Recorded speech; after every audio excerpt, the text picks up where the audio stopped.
pleased, then I would be a boatman. On the canals and the rivers free, no hasty words are spoken.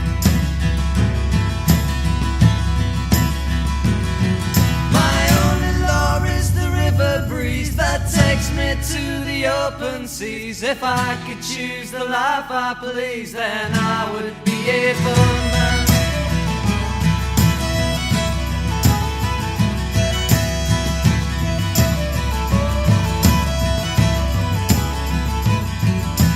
If I could choose the life I please, then I would be a rover. And if the road was not for me, then I would choose another. Cross mountains and the valleys deep, where I would take these weary feet. If I could choose the life I please, then I would be a rover.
Destiny, but my will's never broken.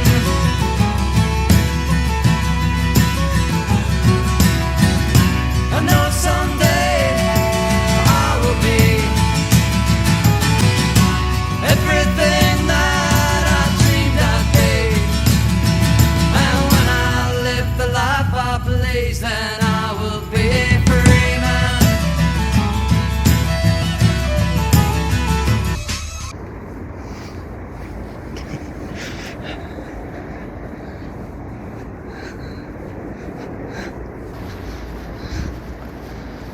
Lampada.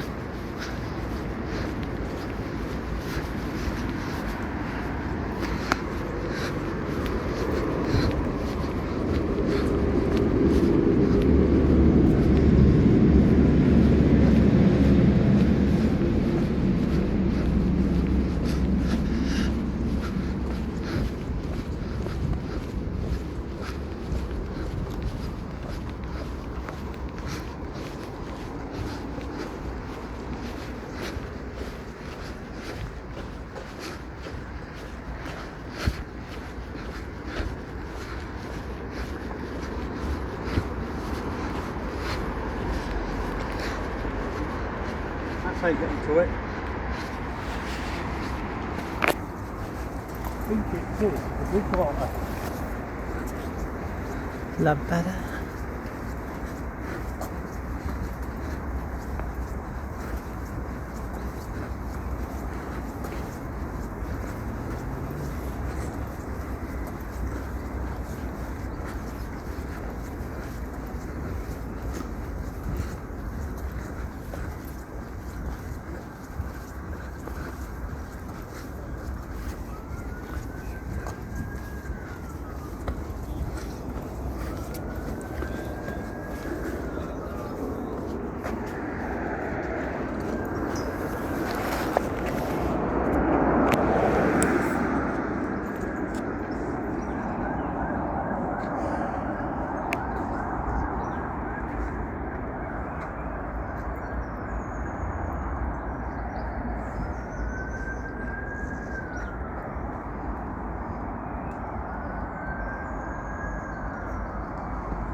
railway line, tram line.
Now, this is what's interesting.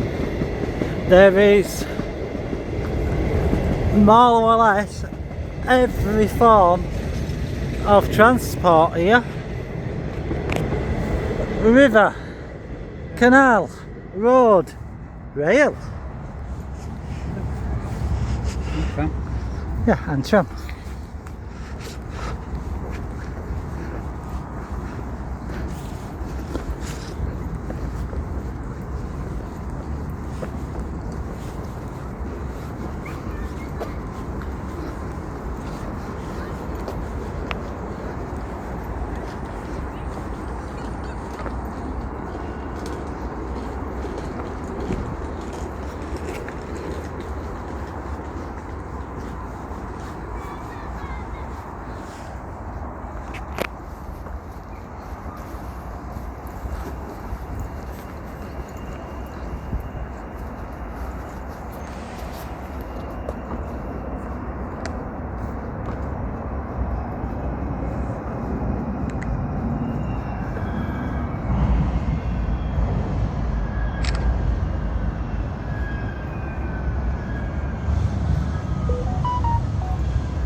Dad, what's your back?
I will help you identify the canal in this photo.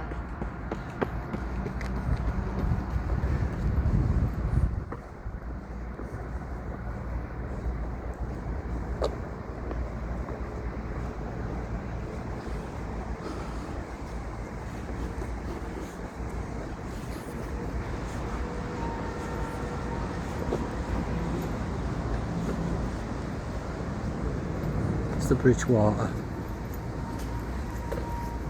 It's the Bridgewater. Take that? Yeah. Right. Please take that. Right. Say that. You want Bridgewater Canal. This is the Bridgewater Canal.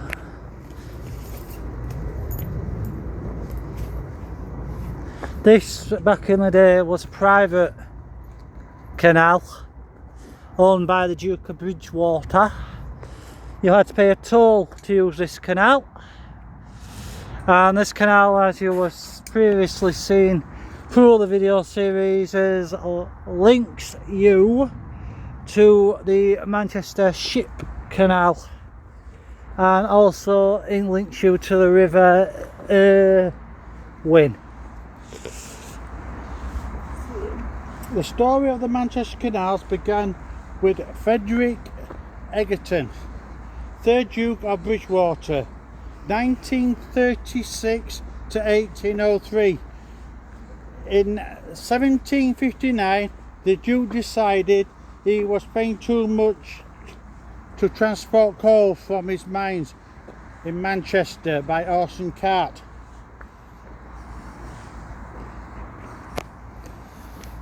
Bridgewater Canal is 41 miles long and runs from Manchester to Runcorn. It borders a canal that carried wide boats such as barges.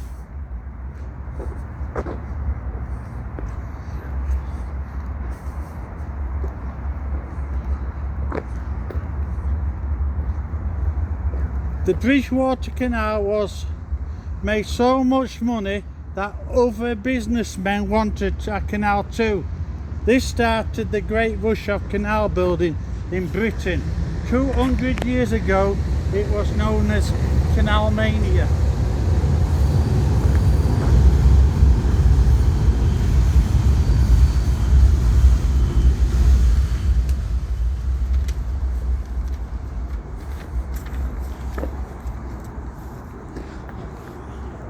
This lock here, guys, if you open this lock here, it'll take you to the River Win.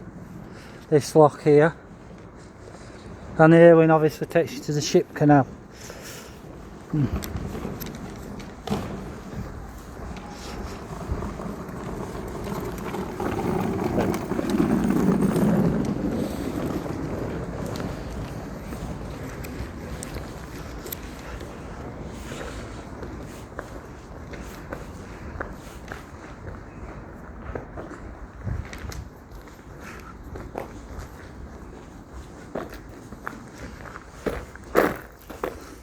There were no machineries to build the first canal.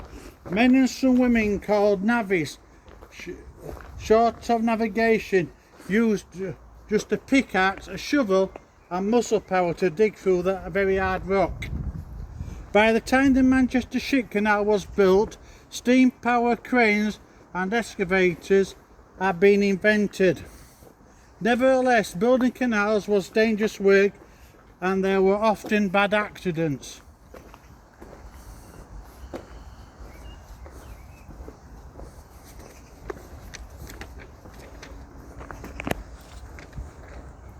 Pair of underwear there.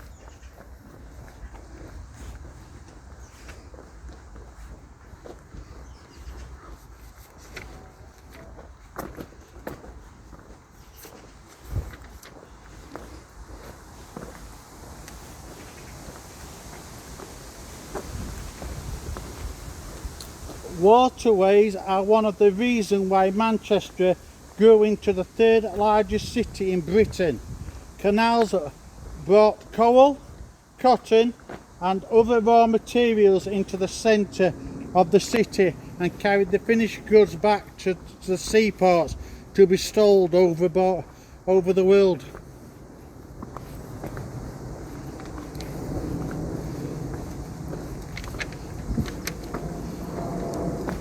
As I said, the first part of Bridgewater Canal is cut in 1751. 1761, Bridgewater Canal is opened.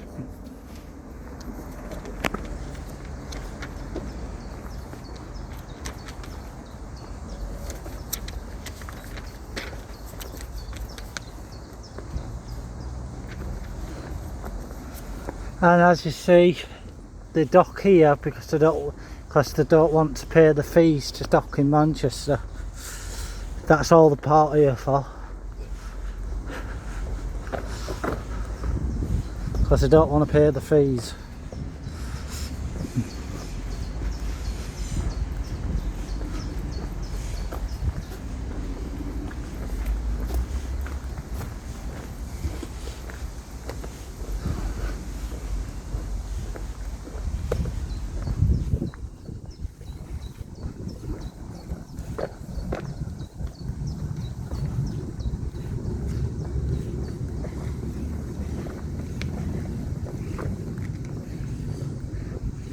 You have to remember, many of the waterways in Manchester have been used for filming over the years.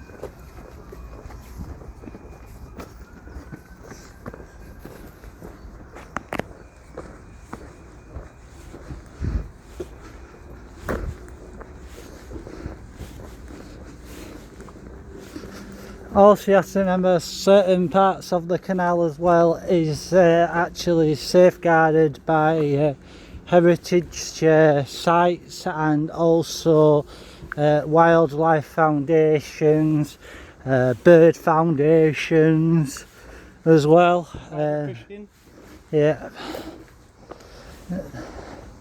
you can see where the old canal used to be here, guys, where it used to be.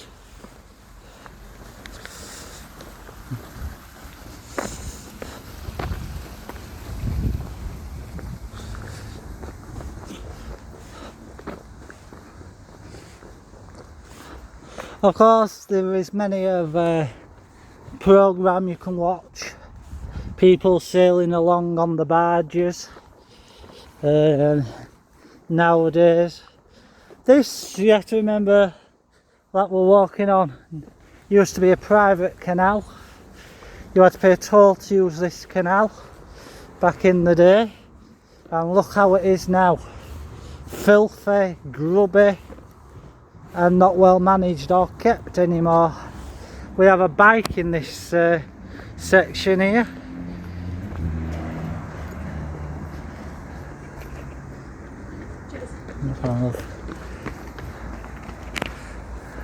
Cornbrook Bridge.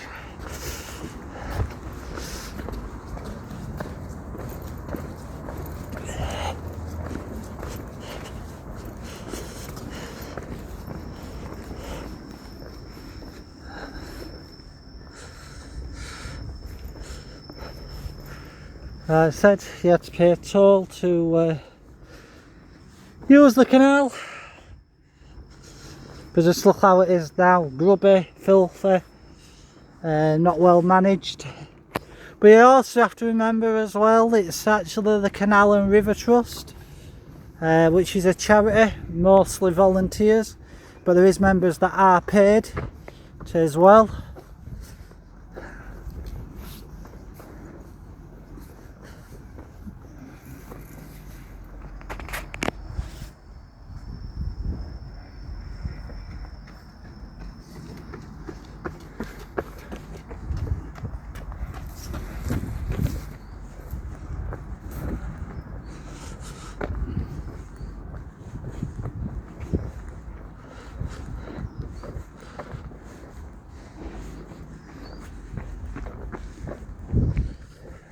the reason why I had to bull her out, the lady in the video, is she wasn't very wearing any YouTube appropriate clothing.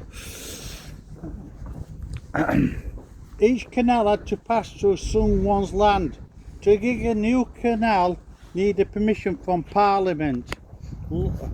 Landowners were often members of Parliament who didn't want to smell a canal spoiling the view of their magnificent house.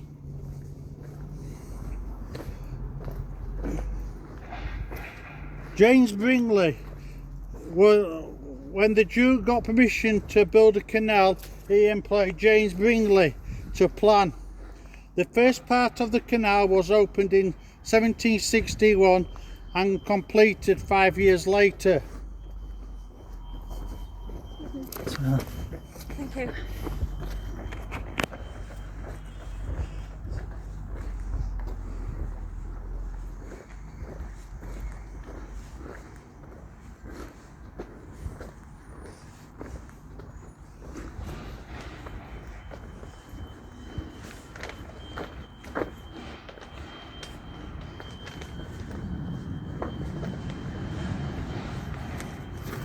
Got some people coming down.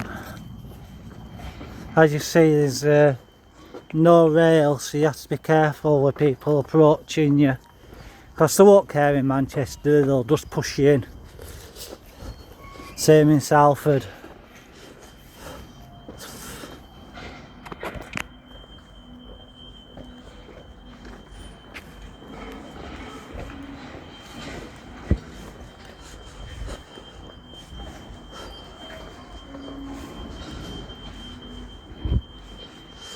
And I've got nothing against people from them areas, but I'm just telling you as it is.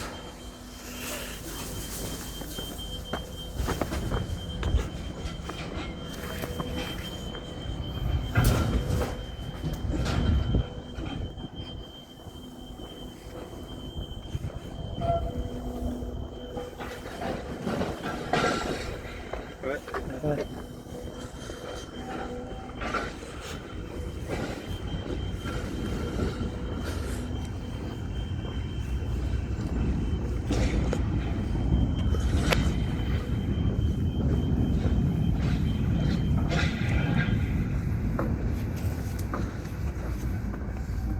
As you can also tell on this canal, there's no way you can moor up. Simple reason why there's no way you can moor up, it's because they want to make money off you.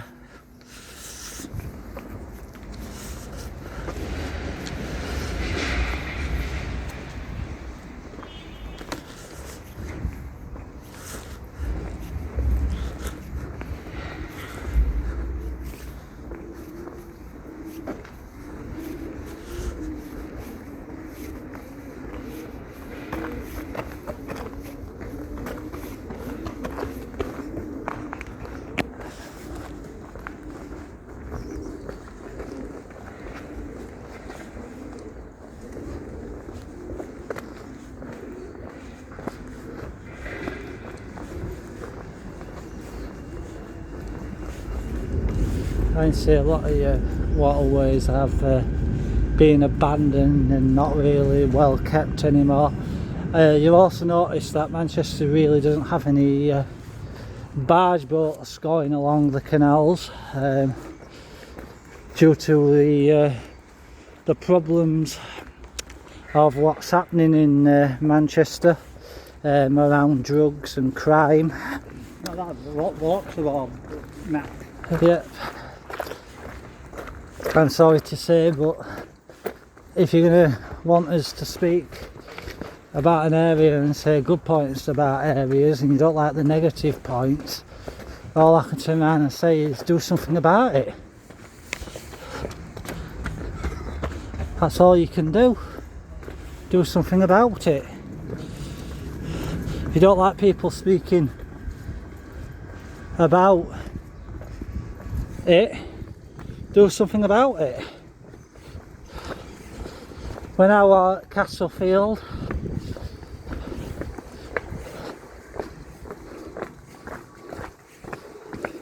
Of course, at Castlefield it joins onto the Rochdale.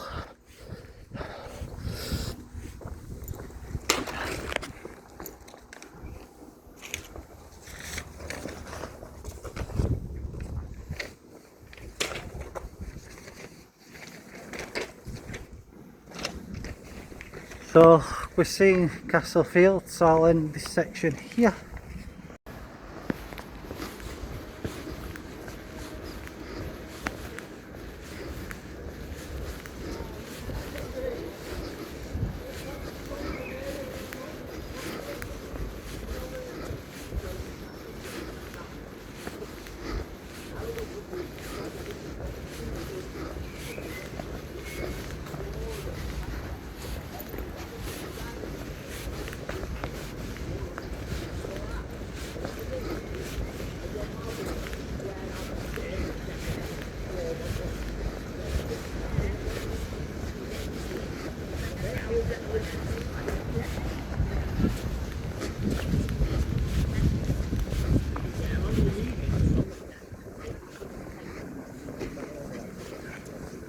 People need it like 3-4 weeks, man.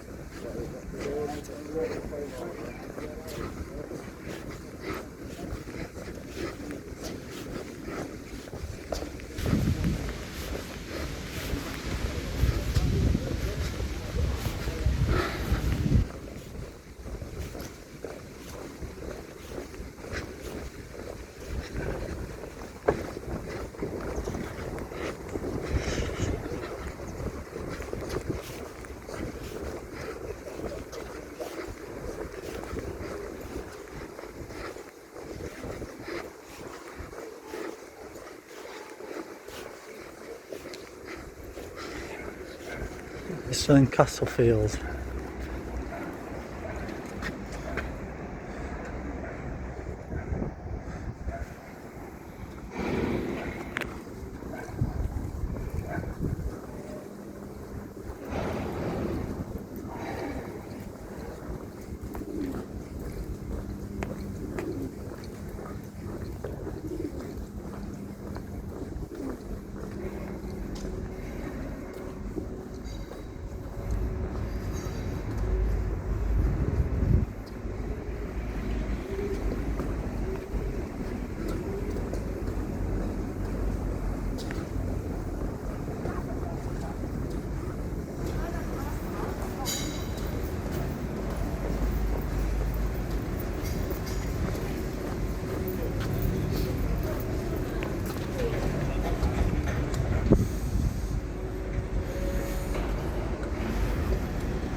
Nothing but work all the day. Well, canals were built for business, not pleasure. And this one, the Bridgewater Canal, was opened by Francis Egerton, 3rd Duke of Bridgewater, in 1761 for one purpose only: to make money. He wanted to transport coal from his Worsley mines cheaply and in large quantities to Manchester's mills, tanneries, brick yards iron foundries to anyone who would pay money for coal. The Duke's agent, John Gilbert, was a remarkable man, and he devised a scheme of revolutionary simplicity. Instead of hauling the coal to the surface and bringing it down to Manchester through a series of locks, he drove a canal straight into the hillside and through locks deep underground to the coal seam at 3 different levels. To be precise, he cut 46 miles of underground canals, all ending at those arches over there. The coal was carried in baskets from the face by women and children and tipped straight into small boats called starvationers. When they were full, each boat was pulled by one man along the dark, wet, narrow passageways for 6 or 8 miles until he reached the surface. The Duke of Bridgewater put a lot of money into his canals.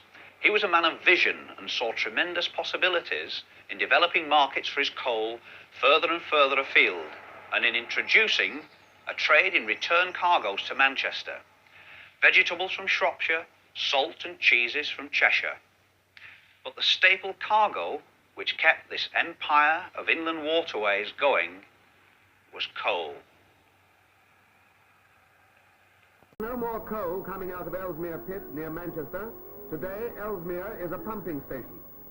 200 years ago, the ingenious Duke of Bridgewater, whose name still lives in the district, worked out a system of underground canals to bring coal by water from his many collieries.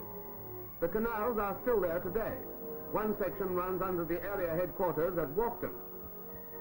At Ellesmere Colliery, 3 men go underground regularly to set out, believe it or not, for a boat trip. Not exactly a pleasure cruise, but necessary for maintenance and inspection.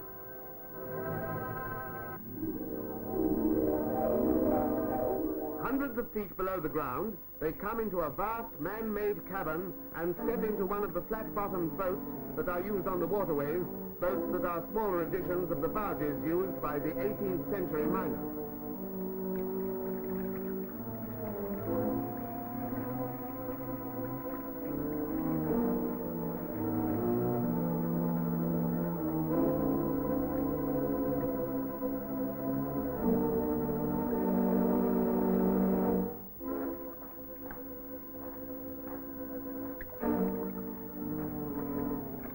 The canals were driven through solid rock, and the 200-year-old brickwork arches are a testimony of the workmanship that was put into them.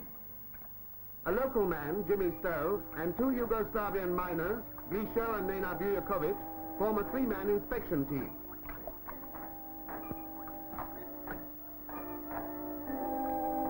The tunnels are so low that they have to lie on their backs and walk on the ceiling, just as Bridgewater's miners did over 150 years ago.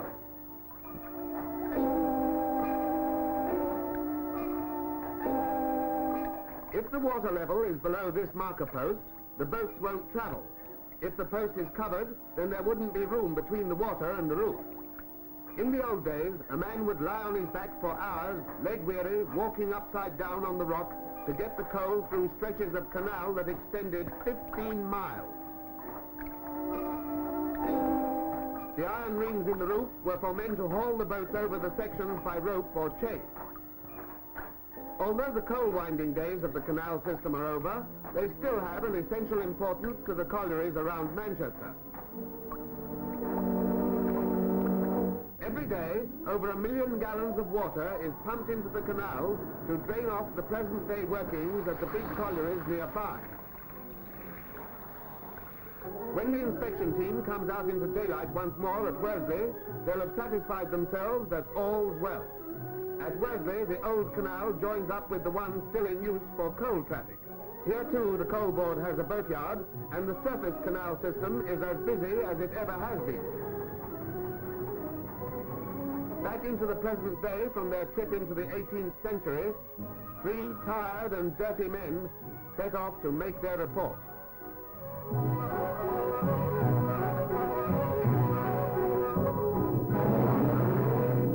Goodbye, goodbye, goodbye, good friends, goodbye, it's time to go and say fuck off till next time you see Jamie and Mackie. Yes. That's all, folks.